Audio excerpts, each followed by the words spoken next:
Welcome to the Slop Temple. We pray this video helps. In this video, I will explain how to use DaVinci Resolve on a low-end PC. First, open DaVinci Resolve Preferences and navigate to the Memory and GPU section. Allocate at least 2/3 of your system's RAM to DaVinci Resolve. Next, set your project resolution to 1080p or even 720p for editing, and generate proxy media at 1/4 or 1/8 resolution. This significantly reduces the processing burden on your computer, making your editing experience much smoother. To maintain an efficient workflow, always work with optimized media formats like DNxHR or ProRes.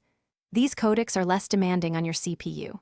Regularly render your cache, especially after applying effects or color grades, by selecting playback, then render cache to user.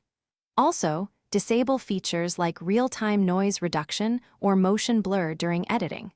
You can re-enable them for final export, saving valuable processing power during your creative process. Beyond DaVinci Resolve settings, optimize your system. Keep your operating system updated, as this often includes performance enhancements.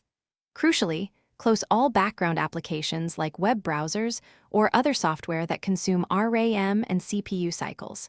If possible, install DaVinci Resolve and your media files on a solid-state drive.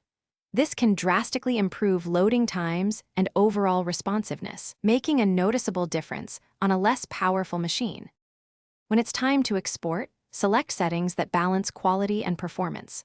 For a low-end PC, exporting at 1080p with a H.264 codec is often a good compromise.